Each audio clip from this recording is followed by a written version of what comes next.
Welcome back, ladies and gentlemen, to another episode of A Link to the Past, the optimal playthrough.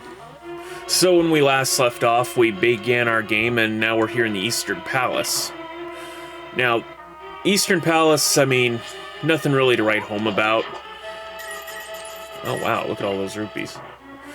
Nothing really to write home about. They teach you that not all switches are where you think they'll be. As you saw in that room, sometimes the switches can be floor tiles too. Or raised floor tiles like this one here.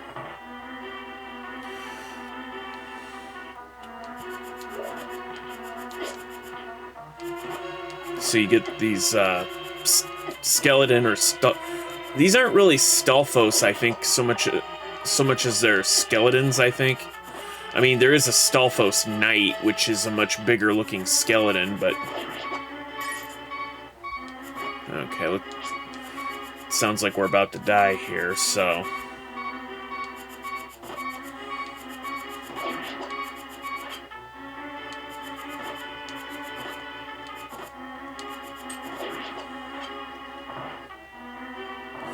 Okay, so easiest and quickest way to beat these guys is basically just try to throw a pot at them if you have the option to do so. Otherwise, you know, you'll have to use... Otherwise, you can swing your sword, but they dart back. So if you want to use your sword, you have to basically corner them against a wall.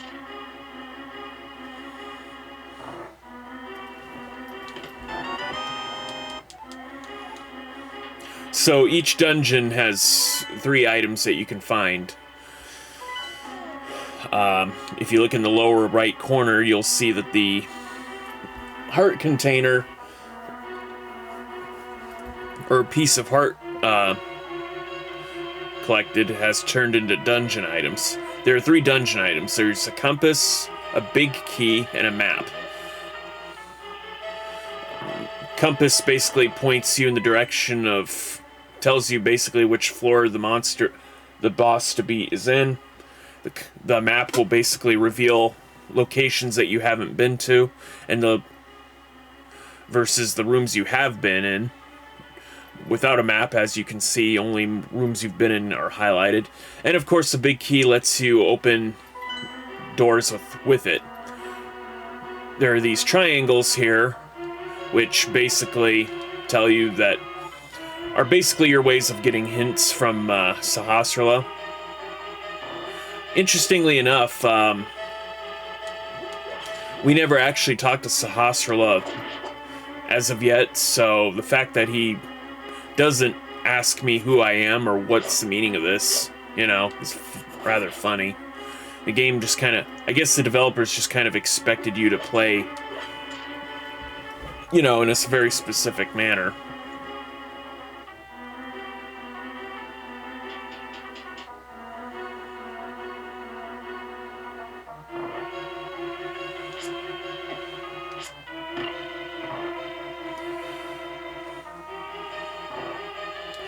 Okay, we come in here. Oh, there's 2 of them.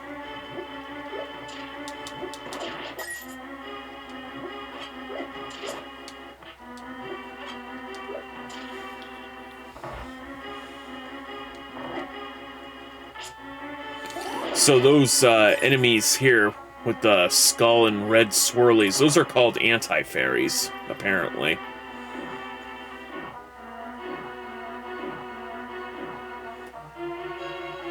Oh, fun fact, if I had looped around, I could have probably gotten that chest down there. It contains 100 rupees, by the way, but like I said, with the way I'm playing, we don't really need to bother with that one too much.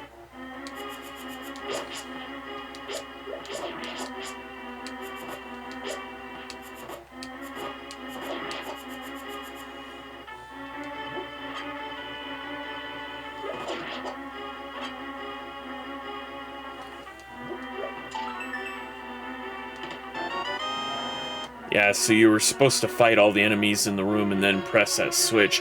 I believe you can actually brute force your way and lift up on that switch anyway, past the anti-fairies, but I don't know. I think I did when I was a kid.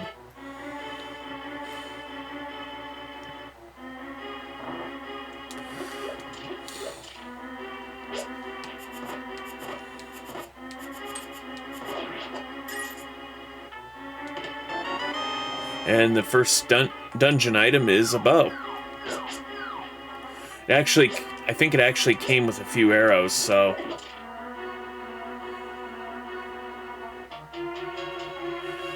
Just drop down here into these giant pots, and you can find fairies.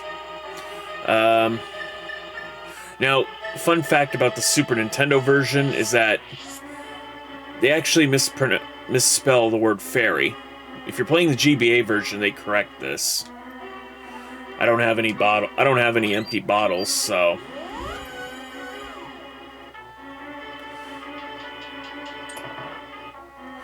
okay, so you come up here. And again, you get a dark room.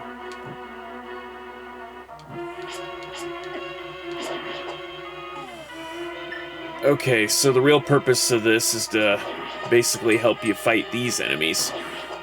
Those are called Igors. They're only vulnerable if you shoot them when their eyes are open. I believe the green ones can be killed with like a level 3 master sword and higher, but the red ones absolutely need the bow and arrow. So, fun fact with the magic powder: if you can time it correctly, you can actually sprinkle it on these anti-fairies and turn them into regular fairies.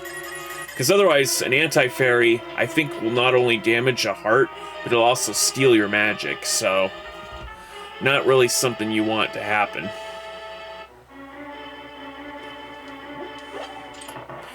Okay, so aside from that rupee room, you can come here and...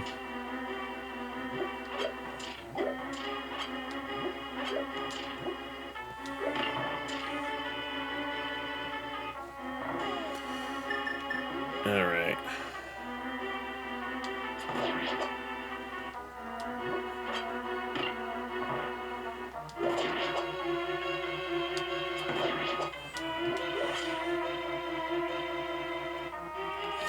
Okay, now I know this room looks intimidating, but if you just press the switch in the upper left corner, you can just make your way over here.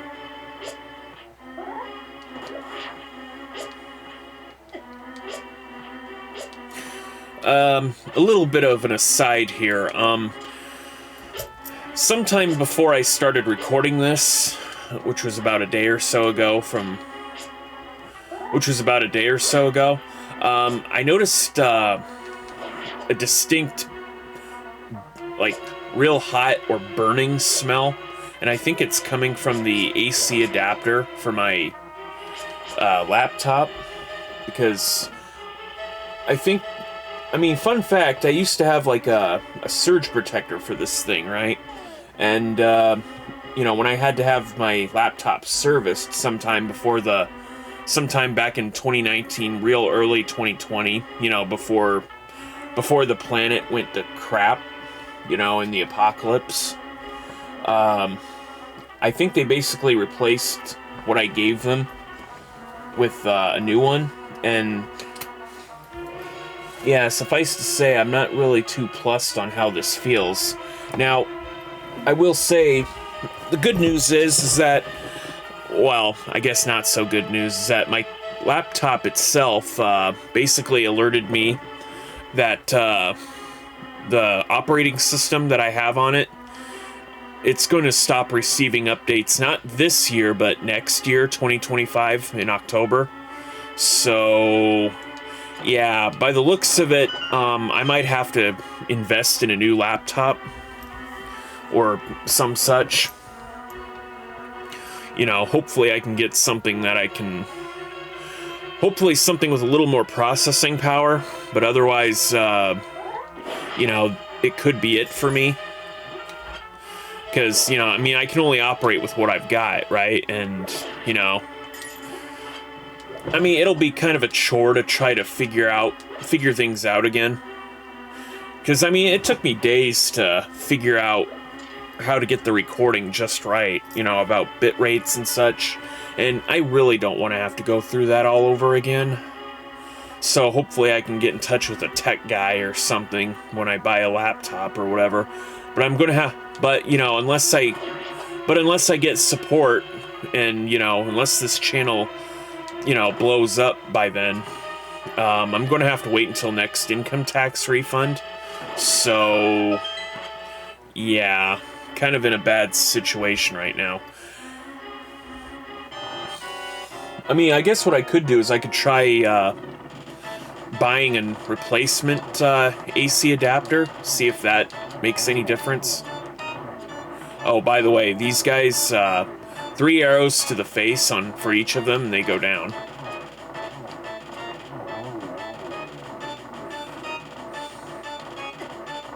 Oops.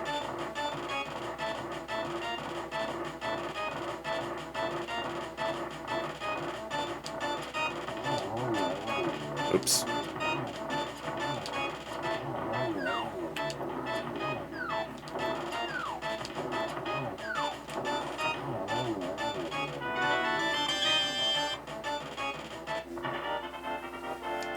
And just like that, you win the Pendant of Courage. So, fun fact, Power and Wisdom, the colors, are swapped in this game. It was before Power was designated as red and Wisdom was blue.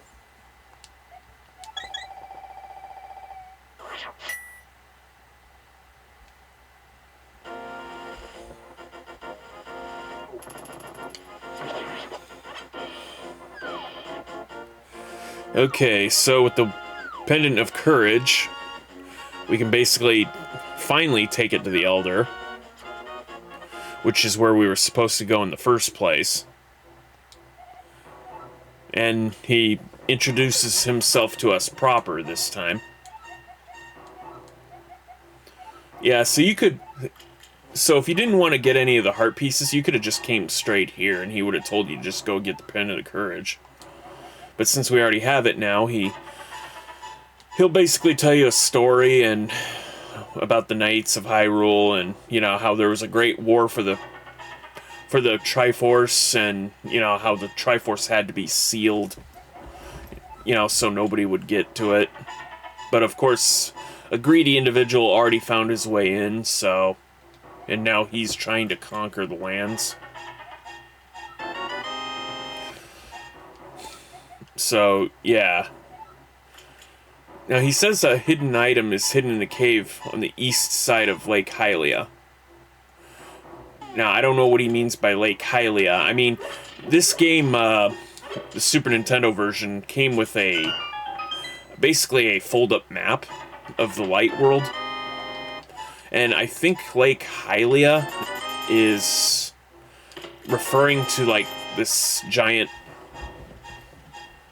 Well, I mean, I'll show you as soon as I get out here. I think Lake Hylia is in referendum to this small cave section down here. There is, in fact, a item called an ice rod that you can get. That we can actually go and get it right now if we wanted to. But, you know, as it is right now, the ice rod's not completely necessary. In fact, I think the only time the ice rod is super necessary is actually before you fight Trinex at Turtle Rock, so pretty late game. Yeah, this game, it is entirely possible to miss a few key items, and, you know, effectively you get roadblocked. You know, like after... So, like, after we, you know, grab the Pendant of Power and the Power Glove, subsequently, we can actually potentially miss out on the Zora Flippers. Which, by the way, you'll need 500 rupees to buy. And that's the most expensive thing you can buy. Alright, so...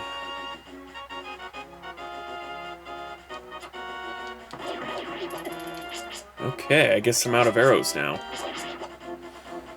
Alright, well, I'm sure we'll get more arrows eventually, so I'm not too worried. But now that we have the Pegasus boots, we do need to make our way to the library and get that book. Because otherwise we can't get into the desert palace without it.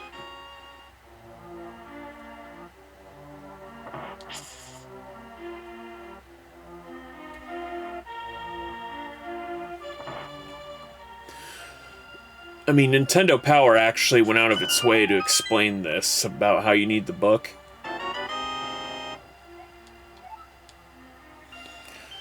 Yeah, so there's only really 3 places in the game where you really absolutely need to use the book.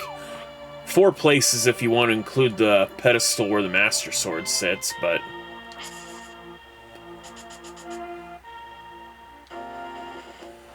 Alright.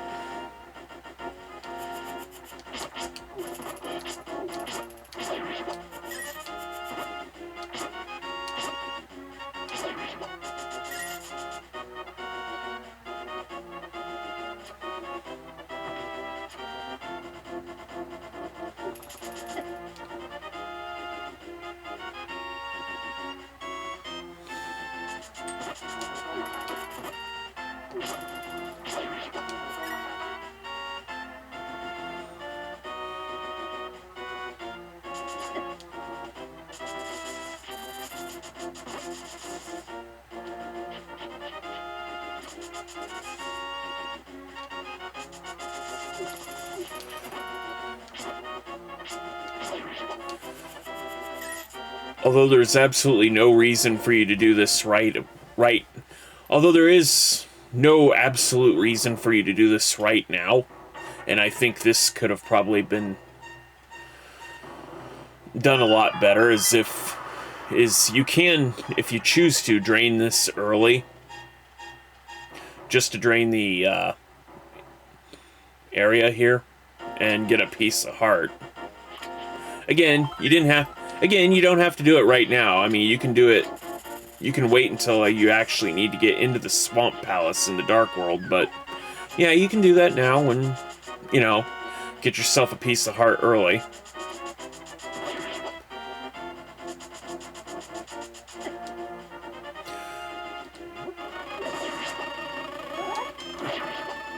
Okay, so fun fact, this guy's a buzz blob.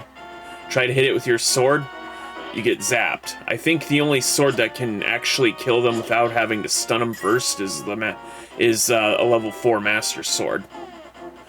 You can sprinkle magic powder on them. And then he actually talks to you. Tra-la-la, look for Sahasrara. Oh yeah, you found Sahasrara. Good job, la-la. And yeah, they still zap you.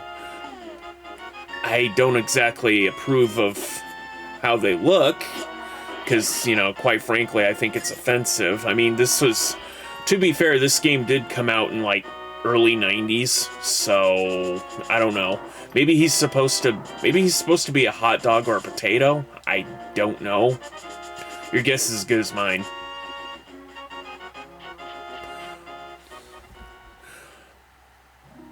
Now, this cave alone actually has its own secret, too. Now, you can come here, get a fairy, but you see this fountain here? I don't know if it'll let me drink this, will it? Okay, I guess it does. You can actually, oh,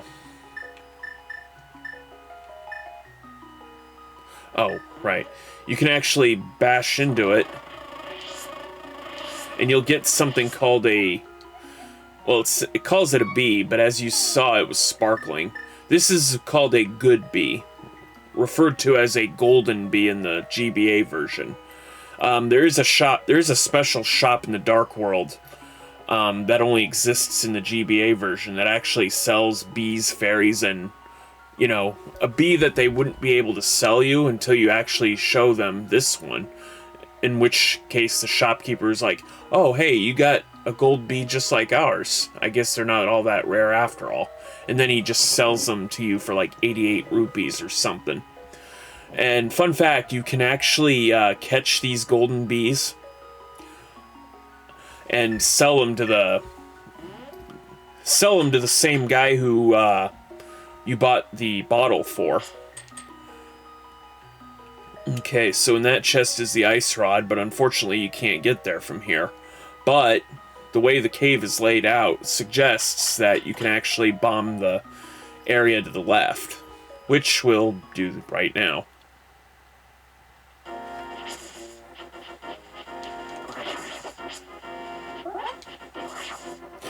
If you had the power glove, you can lift this up and reveal a small opening, but it's just another thief guy who tells you about something or other and gives you about 20 rupees stashed underneath the pottery. So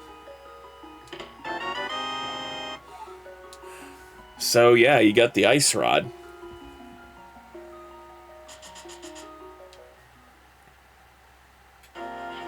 One thing about freezing enemies, and I don't... Is it in the GBA version or this one too?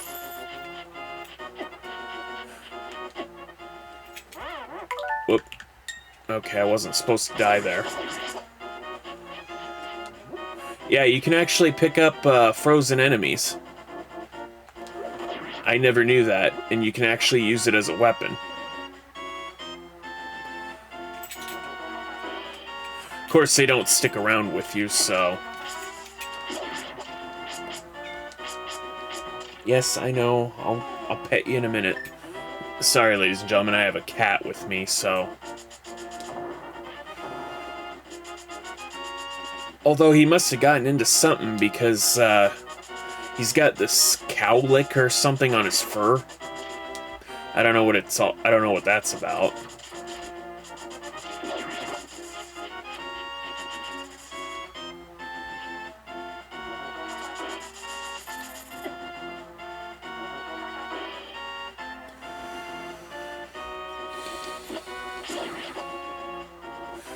Okay, so there's this guy.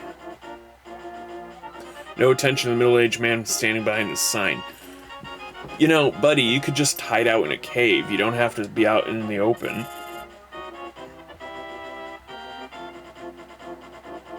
Just saying, it would probably make him seem even more suspicious standing next to a sign telling you to leave him alone, you know? So if you were ever stumped about needing the Book of Medora, there's this cave here that exists. And this old man that looks like Sahasrara who would tell you about it. But since we have the book, he'll just say, yeah, you can use that to read the language of the Hylian people. But why we're really here is actually to get what he's got under here. And that's another piece of heart. Now, I promised I probably wouldn't be going after all the pieces of heart, but honestly, I think at this rate we might be getting them all anyway. Because, you know, if you have the power to get it, why not get it right now, you know?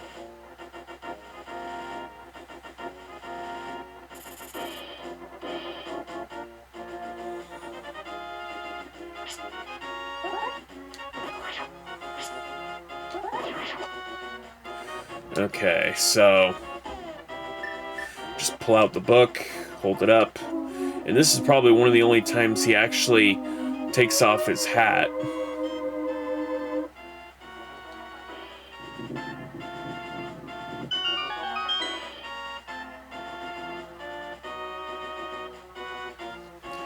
Okay, and so you can get inside the Desert Palace. Now, the thing about the Desert Palace is that there are multiple entrances, actually, into this place. And one of the subtle things that they don't teach you is that there are multiple ways in and out of a dungeon. Not just a traditional front door. That statue there is called a Beamos. If it lays eye on you, it'll fire a laser. Even with the best shield in the game, the mirror shield, I don't think it's possible to block those lasers. If only because it always seems to shoot at you at an angle.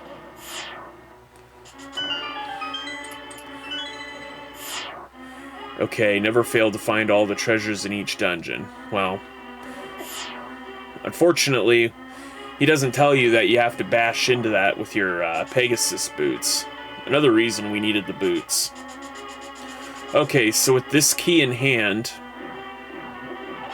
what you want to do is you want to come all the way to the right side of the dungeon, open this door here.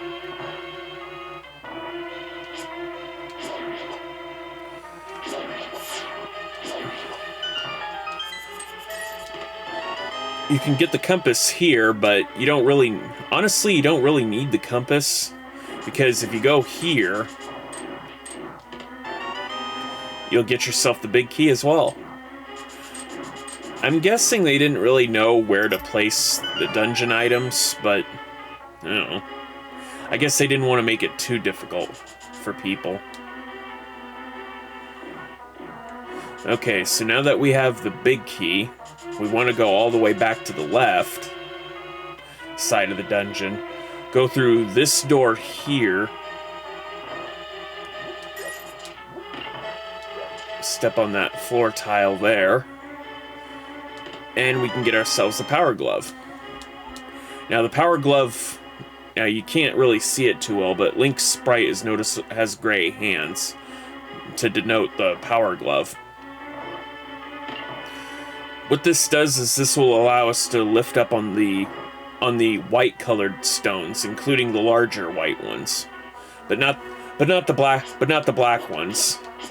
And no, that's not me being racist. That's basically what they actually.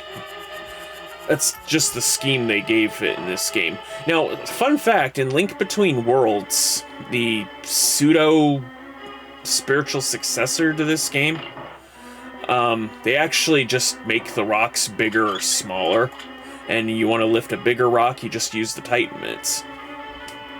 You know. So anyway, you want to exit through here, and you actually want to hang to the left here, because you can get another piece of heart. There is a buzzard here that'll try to ruin your day, but... Okay, so this is another reason why you needed the power glove, so you can lift up on these small... Actually, no, I guess these are kind of gray color, or some such, and you can actually enter the real part of this dungeon. Push one of the blocks, narrowly avoid getting hit by that beam. There is a couple of rooms in this game where you absolutely have to contend with these floor tile enemies. But, you know, if you already have the key, you can just skip right past it. You don't have to deal with them right now.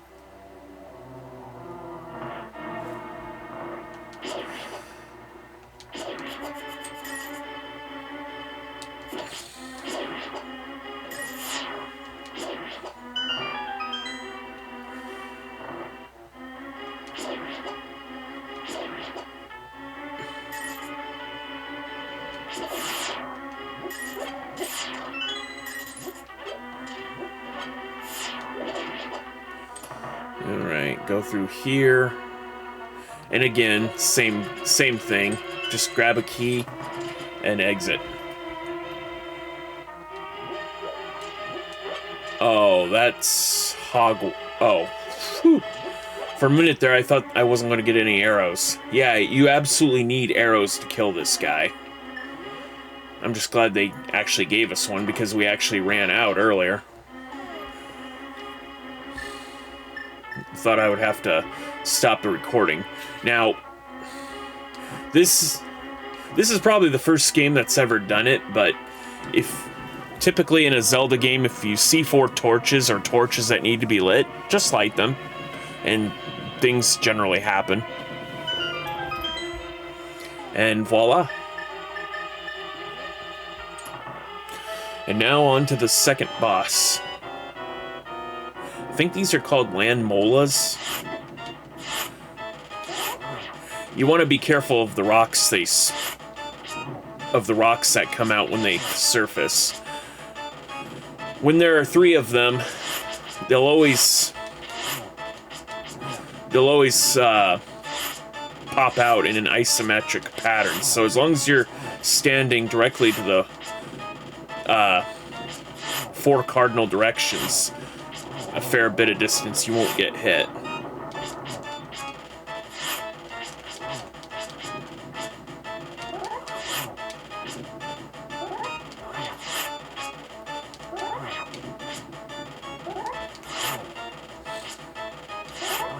You can actually hit these guys with your bow and arrow, but it's a lot more difficult to hit them. I recommend just using your sword, honestly. Although I think speedrunners in randomizers actually use weapons that are a lot stronger. Now we didn't get to see it because I dispatched them quickly, but when there's only 1 left, basically rocks will shoot out in all directions, all 8 of them. So, you know, you'd want to probably stand a fair bit of distance away so that the rocks aren't likely to hit you. And so there's the Pendant of Power. There is a piece of heart up there, but unfortunately we can't get there right now. We actually need to come into the swamp to actually be able to go there. And yes, these are cactuses, and as you can see, you can get hit by them.